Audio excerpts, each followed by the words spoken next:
सुंदरवन के जंगल में सब पक्षी एक साथ मिलजुल कर रहते थे। वहीं एक दिन कालू कौआ पूरे 1 महीने बाद घर आ रहा था। उसके पास एक फलों से भरी टोकरी और 2 बड़े बड़े बैग थे। ये देखकर सब पक्षी हैरान थे। वहीं टुनटुनी चिड़िया अपने घर के सामने बैठकर कालू कौवे को देखकर हैरान हो जाती है और हरिया तोता से बोलती है, अरे हरिया तोता, ये कालू कौवा कौन से विदेश में काम करता है? वो इतनी सारी चीजें लेकर घर आ रहा है, क्या तुम्हें पता है? अरे टुनटुनी बहन, सुंदरी कौवी ने बताया था कि कालू कौवा बड़े वाले शहर में पुलिस ऑफिसर है। अच्छा, तभी मैं भी कहूँ, कालू के पास इतने सारे पैसे कहाँ से आ गए? वही कालू कौवा अपने घर पहुँचता है। सुंदरी, अरे ओ सुंदरी, कहाँ हो तुम? देखो मैं आ गया। अरे मेरे सुंदर पति कालू, मेरी बनारसी साड़ी लाए हो ना यहाँ से?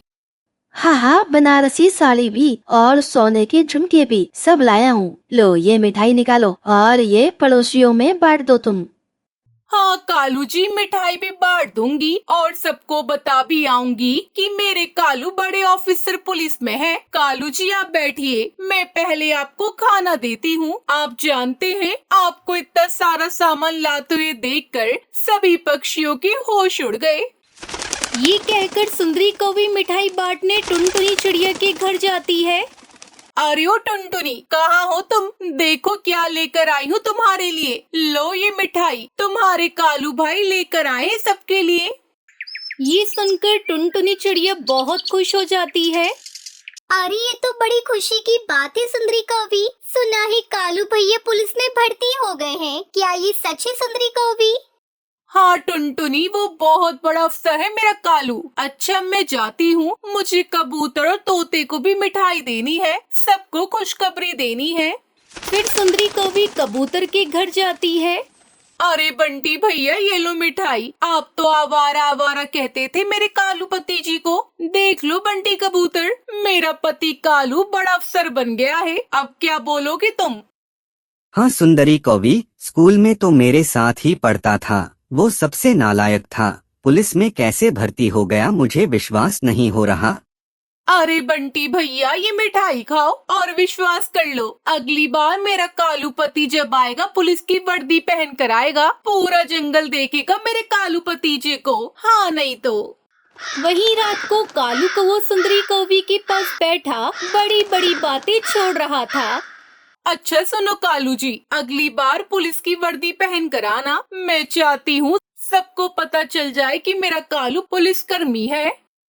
ये सुनकर कालू डरते हुए कहता है, नाना सुंदरी, अलाउड नहीं है पुलिस की वर्दी पहन कर घर जाना। जब पक्षी मिठाई भी खाएंगे तो विश्वास भी कर लेंगे।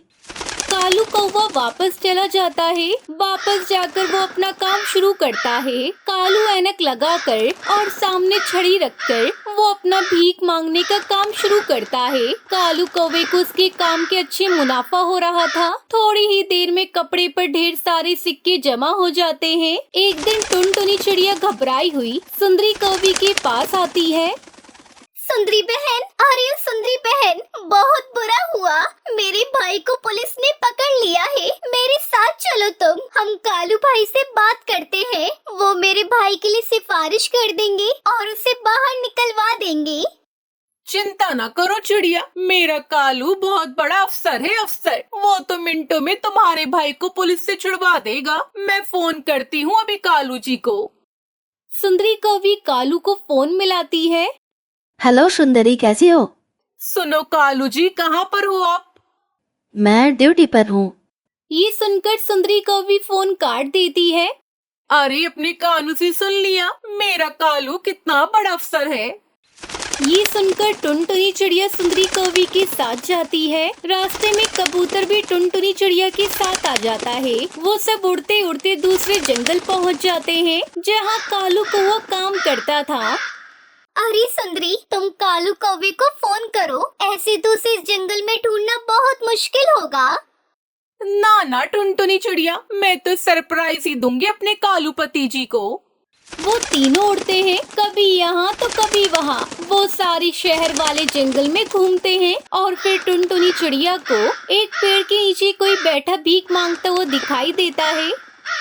सुंदरी और बंटी कबूतर, वो सामने पेड़ के नीचे कौन बैठा हुआ है? मुझे तो कोई ये देखा देखा पक्षी लग रहा है। हाँ, चलो मेरे साथ, हम पास जाकर देखते हैं। फिर टुनटुनी चिड़िया, बंटी कबूतर, सुंदरी कौवी के साथ उस पक्षी के पास जाते हैं और सबकी हैरानी से चीख निकल जाती है। अरे रे रे, ये तो कालू है। कालू कालू, तुम यहाँ भीख मांगते हो? अरे तुम तो पुलिसकर्मी थे, अब क्या हुआ? तुम भीख कैसे मांग रहे हो? कालू कौवा शर्म के मारे अपना मुंह दूसरी तरफ कर लेता है। अरे कालू, मैं क्या देख रही हूँ? क्या तुम पुलिस में भर्ती नहीं हुए थे? अरे सुंदरी, मैं यही कारोबार करता हूँ। इस जंगल में भीख मांगकर मुनाफा अच्छा हो जाता है। अरे कालू, अगर मुझे पहले बताया होता तो मैं कभी भी टुनटुनी चिड़िया बंटी कबूतर को साथ लेकर ना आती। सबसे झूठ बोलते हो। अब घर चलो मेरे साथ, तुम्हें अच्छे से बताती हूँ। अरे कालू भैया, शर्म करो। आपके कौन से पंख टूटे हुए हैं जो यहाँ भीख मांग रहे हो? फिर कालू कौवा अपना चश्मा उतार देता है। अरे सुंदरी, मुझे 2-4 महीने और लग जाते तो मैं जंगल का सबसे अमीर पक्षी बन जाता, पर तुमने मेरा सारा प्लान चौपट कर दिया। ओ कालू के बच्चे, मैं तो तुझे घर जाकर देखूंगी। फिर सुंदरी कौवी नाराज होकर वहाँ से चली जाती है और कालू कौवा सुंदरी के पीछे भाग जाता है। टुनटुनी चिड़िया कबूतर एक दूसरे का मुंह देखते रह जाते हैं। अरे बंटी भैया, ये कालू कौवा कभी नहीं सुधरेगा। काम ना मिला तो भिखारी बन गया, झूठा कौवा। ये कहकर वो दोनों वहाँ से चले जाते हैं और झूठे कौवे को उसकी सजा मिल जाती है। जानी, तुम सब कौन हो और मेरे घर में कैसे घुस आए? तुमने हमारी माँ को किडनैप करके अच्छा नहीं किया। अच्छा, तो ये छोटे छोटे बच्चे तुम्हारे हैं? काफी तेज बच्चे हैं। तभी टुन्नू और रानी चिड़िया तीर कमान से बीड़ू बिल्ला की आंखों पर हमला कर देते हैं। एक बड़े से जंगल में बहुत सारी पक्षी रहती थी। उसी जंगल में टुनटुनी चिड़िया अपने 4 बच्चों के साथ रहती थी। टुनटुनी चिड़िया का पति कुछ दिनों पहले ही दुर्घटना में मर गया था। तब से टुनटुनी चिड़िया अकेले ही अपने 4 बच्चों का पालन पोषण कर रही थी। टुनटुनी बड़ी ही मुश्किल करके कुछ पैसे कमाती थी और उसी से टुनटुनी घर का खर्च चलाती थी। एक दिन टुनटुनी जंगल में मजदूरी करके वापस आ रही थी कि तभी टुनटुनी को अपने पति का पुराना दोस्त कालू कौवा मिलता है। अरे टुनटुनी भाभी जी, आप यहाँ कैसे? और बंटी कैसा है?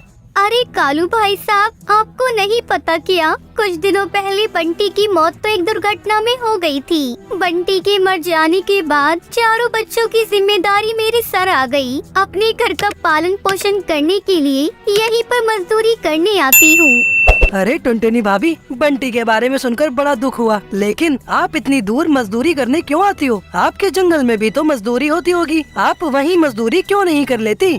हाँ कालू भाई साहब, मेरे जंगल में मजदूरी होती तो है, लेकिन बहुत कम दाम मिलते हैं और उन पैसों से मेरे बच्चों का पेट नहीं भर पाता है और ना ही कुछ बचा पाती हूँ। इसलिए मैं थोड़ा दूर आने का कष्ट उठा लेती हूँ। कम से कम मजदूरी तो अच्छी मिल जाती है यहाँ। अच्छा ठीक है भाभी जी, जैसा आपको ठीक लगे। कालू भाई साहब, अब मैं चलती हूँ। मेरे 4 बच्चे मेरी राह देख रहे होंगे। तब तक आप लोग कमेंट में बताएं 3 + 9 + 1 कितने होते हैं। टुनटुनी अपने घर वापस आती है और अपने बच्चों के लिए खाना बनाने लगती है। तभी टुनटुनी की बड़ी बेटी रानी अपनी माँ से कहती है, मम्मी मम्मी, आज ना टिंकू और लाडो ने फिर से लड़ाई करी। मैं दोनों को मना कर रही थी, लेकिन दोनों में से किसी ने मेरी नहीं सुनी। कितनी बार तो इन लोगों को समझा चुकी हूँ कि ऐसे लड़ाई झगड़ा मत किया करो, लेकिन ये लोग मेरी बात सुनते ही कहाँ हैं। और मम्मी, आज स्कूल की टीचर भी हम 4 को स्कूल की फीस मांग रही थी। मैंने उनसे कह दिया कि मैं मम्मी से पूछकर आपको बताती हूँ। अब बताइए मम्मी, मैं टीचर से क्या कहूँ? अरे मुझे तो तुम सबकी फीस के बारे में बिल्कुल भी याद नहीं था। अगर याद होता तो कालू भाई से थोड़ी मदद ले लेती। अब मुझे कल अपने मालिक से बात करनी होगी, उसके बाद ही मैं कुछ बता पाऊंगी। रानी बेटा, तुम न अपने टीचर से कुछ दिनों की मोहलत मांग लेना।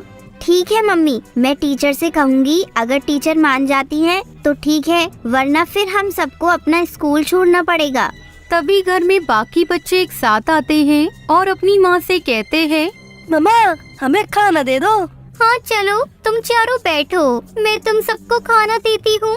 टुनटुनी अपने चारों बच्चों को खाना निकाल कर देती है। 3 भाई बहन खाना खाकर घर से बाहर निकल जाते हैं। बस रानी चिड़िया अपना खाना नहीं खाती। क्या हुआ बेटा, तुम खाना क्यों नहीं खा रही हो? क्या तुम्हें भूख नहीं लगी है? भूख तो लगी है, मैं तो आपके साथ खाना खाने के लिए रुकी हूँ। मुझे पता है आपने अपने लिए खाना नहीं बचाया, सारा खाना हम लोगों को दे दिया। लीजिए, अब मेरे में से ही खाना खा लीजिए। काश मेरे वो तीनों बच्चे भी तुम्हारी ही तरह समझदार होते। टुनटुनी और रानी चिड़िया खाना खाते हैं और सो जाते हैं। अगली सुबह टुनटुनी अपने मालिक के घर जाती है। मालिक, मुझे आपसे थोड़ी से पैसे उधार चाहिए। मुझे अपने चारों बच्चों की स्कूल की फीस देनी है। हो सके तो मुझे कुछ पैसे उधार दे दीजिए। थोड़ा थोड़ा करके मजदूरी से काट लेना। ठीक है टुनटुनी चिड़िया, ये लो, तुम अपने बच्चों की फीस जमा कर दो। मैं धीरे धीरे तुम्हारी मजदूरी में से काट लिया करूँगा। बहुत बहुत शुक्रिया मालिक। टुनटुनी खुशी खुशी पैसे लेकर अपने घर लौट रही थी कि तभी वहाँ पर बिल्लू बिल्ला टुनटुनी चिड़िया को देख लेता है और उसके हाथ में इतने सारे पैसे देखकर बिल्लू बिल्ला टुनटुनी चिड़िया को किडनैप कर लेता है। कालू कौवा टुनटुनी चिड़िया को किडनैप होते हुए देख लेता है और तुरंत टुनटुनी के घर आकर टुनटुनी के चारों बच्चों को ये बात बताता है। बच्चों, मैं कालू कौवा हूँ, तुम्हारी माँ को किडनैप कर लिया है। मैंने उन्हें किडनैप होते हुए देखा है। तुम सब चलो मेरे साथ, अपनी माँ को बचा लो, वरना पता नहीं शैतान तुम्हारी माँ के साथ क्या करेगा। कालू कौवा सभी को बिल्लू बिल्ला के इलाके में छोड़ देता है। टुनटुनी के चारों बच्चे बिना किसी डर के उसके घर में घुस जाते हैं। बिल्लू बिल्ला जैसे ही चारों बच्चों को अपने सामने देखता है, जानी, तुम सब कौन हो और मेरे घर में कैसे घुस आए? तुमने हमारी माँ को किडनैप करके अच्छा नहीं किया। अब मैं तुझे नहीं छोड़ूंगी। तुमने हमारी माँ को पकड़कर हमसे जो दुश्मनी मोल ली है ना, इसकी कीमत तुम्हें चुकानी ही पड़ेगी। हमारी माँ को छोड़ दो, वरना अंजाम अच्छा नहीं होगा। अच्छा, तो ये छोटे छोटे बच्चे तुम्हारे हैं? काफी तेज बच्चे हैं और जुबान तो इनकी उससे भी ज्यादा तेज है, लेकिन तुम लोग मेरा कुछ नहीं बिगाड़ सकते। बस बहुत हुआ, अब तुम हमारी माँ को छोड़ दो, वरना क्या छोटी चिड़िया? तभी टुन्नू और रानी चिड़िया तीर कमान से बिल्लू बिल्ला की आंखों पर हमला कर देते हैं। बिल्लू बिल्ला की दोनों आंखें फूट जाती हैं। तभी टुनटुनी अपने चारों बच्चों को लेकर अपने घर वापस आ जाती है। देखा बच्चों, अगर साथ मिलकर बिना लड़ाई झगड़ा करके रहेंगे तो हमें कोई भी नहीं हरा पाएगा। इसलिए तो कहते हैं एकता में बल है। और तुम सभी एक साथ रहना